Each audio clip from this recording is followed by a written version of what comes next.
తుఫాన్ ఏపీని ముంచెత్తింది, భారీ స్థాయిలో నష్టాన్ని మిగిల్చి వెళ్ళింది. ప్రాథమికంగా ఆంధ్రప్రదేశ్కు 5,625 కోట్ల మేర నష్టం కలిగినట్లు అంచనా వేశామన్నారు ముఖ్యమంత్రి చంద్రబాబు. రోడ్లు భవనాల శాఖకు 2,079 కోట్లు, వ్యవసాయ రంగానికి 829 కోట్లు నష్టం వాటిల్లిందన్నారు. ఆక్వా రంగానికి 1,270 కోట్లు, మున్సిపల్ శాఖకు 109 కోట్ల మేర నష్టం వాటిల్లినట్లు తెలిపారు. తుఫాను వల్ల ఎలాంటి ప్రాణ నష్టం జరగలేదని తేల్చి చెప్పారు ముఖ్యమంత్రి చంద్రబాబు నాయుడు. ఈరోజు రేపు కొన్ని వాటర్ అంతా కూడా ఫ్లో కావడం, కొన్ని పొలాల మీదకి రావడం, అక్కడక్కడ కొంత డ్యామేజ్ ఉంది. అవి కూడా ఎస్టిమేట్ చేస్తున్నాం. ఆ ఎస్టిమేట్ చేసిన తర్వాత నెక్స్ట్ లెవెల్లో ఇవన్నీ పంపిస్తాం. ఏ విధంగా మానిటర్ చేస్తున్నా ఒక్కసారి మీరు చూస్తే కెన్ యూ షో దట్ అవేర్లో ఏ విధంగా అన్ని కూడా క్యాప్చర్ చేస్తున్నాం, ఇంక్లూడింగ్ డ్రోన్ అన్నీ కూడా వస్తాయి. సో దట్ దాన్ని రియల్ టైంలో ఏఐ ఉపయోగించి మళ్ళీ లాస్ట్ మీద కమ్యూనికేషన్ పంపిస్తాం. 24 what you call that system,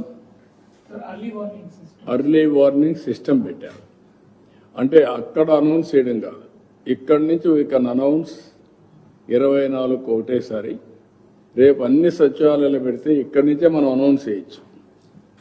ఏ సచివాలయానికి ఏ మెసేజ్ కావాలని పంపేయచ్చు, అన్నీ పంపేయచ్చు. గ్రూప్ ఆఫ్ సచివాలయాలు పంపించే పరిస్థితి వస్తుంది.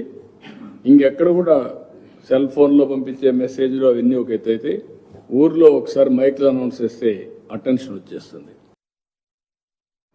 మోంతా తుఫాను కారణంగా తీవ్రంగా నష్టపోయిన కృష్ణా జిల్లా అవనిగడ్డలో పర్యటించారు డిప్యూటీ సీఎం పవన్ కళ్యాణ్. నియోజకవర్గంలో పంటలు దెబ్బతిన్న ప్రాంతాల్ని స్వయంగా పరిశీలించారు. అవనిగడ్డ సహా పలు ప్రాంతాల్లో వేలాది ఎకరాల్లో దెబ్బతిన్న పంటలను పరిశీలించిన పవన్ కళ్యాణ్ రైతులకు అండగా ఉంటామన్నారు.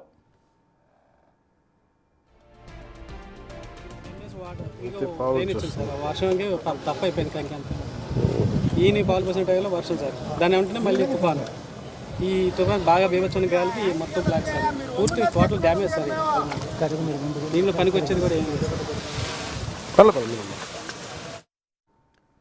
మోంతా తుఫాను మిగిల్చిన కష్టాల నుంచి ప్రకాశం జిల్లా ప్రజలు ఇంతవరకు తేరుకోలేకపోతున్నారు.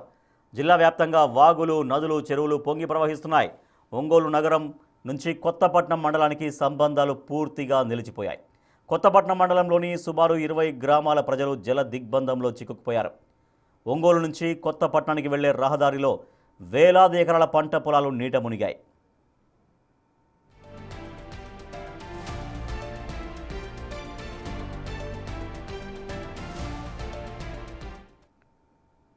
తుఫాను దెబ్బకి బాపట్ల జిల్లా వేమూరు నియోజకవర్గంలోని లంక పొలాలన్నీ పూర్తిగా ధ్వంసమయ్యాయి.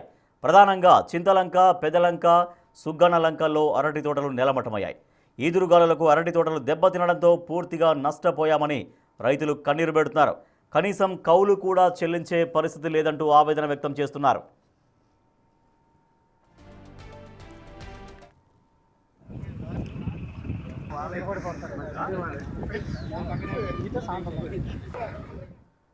తుఫాను కారణంగా ఏపీలోని 25 జిల్లాలు తీవ్రంగా నష్టపోయాయన్నారు వైసీపీ అధినేత వైఎస్ జగన్. 15 లక్షల ఎకరాల్లో పరిస్థితి దారుణంగా ఉందన్నారు. తమ ప్రభుత్వంలో ఆర్బీకేల వ్యవస్థ అప్రమత్తంగా ఉండేదన్నారు జగన్. ఉచిత పంటల బీమాతో రైతులకు భరోసా ఉండేదని చెప్పుకొచ్చారు. ఇలాంటి పరిస్థితుల్లో రైతులకు అందరూ అండగా ఉండాల్సిన అవసరం ఉందన్నారు వైఎస్ జగన్. రైతుల మీద మాత్రం దీని ప్రభావం చాలా సివియర్గాను, సీరియస్గాను దీని ప్రభావం చోటు చేసుకుంది. ఎందుకంటే పంట బాగా పొట్టకొచ్చిన సమయంలో జరిగిన కురిసిన ఈ వర్షాల వల్ల పంట నేల ఒరిగింది. ఆ నేల ఒరిగిన ఆ పంటను నీళ్ళల్లో తడవడం వల్ల మళ్ళీ అది పైకి లేయడం అన్నది కూడా కష్టమైన పరిస్థితుల మధ్య, తాళ్ళు ఎక్కువ వచ్చే పరిస్థితుల మధ్య దిగుబడి తీవ్రంగా తగ్గే పరిస్థితి వల్ల రైతు తీవ్రంగా నష్టపోయిన పరిస్థితులు ఎక్కువగా కనిపిస్తూ ఉన్నాయి. శ్రీకాకుళం నుంచి మొదలెడితే దాదాపుగా నెల్లూరు దాకా కూడా, ఇంకా నెల్లూరు నుంచి కూడా కాస్త ముందుకు కూడా ఈ ప్రభావం కనిపిస్తూ ఉంది. కర్నూలు, కడప, అన్నమయ్య జిల్లాలు, చిత్తూరు జిల్లా, ఉమ్మడి చిత్తూరు జిల్లాలో కూడా కర్నూలు నెల్లూరు ప్రాంతంలో కూడా ఈ ప్రభావం కూడా కనిపించింది.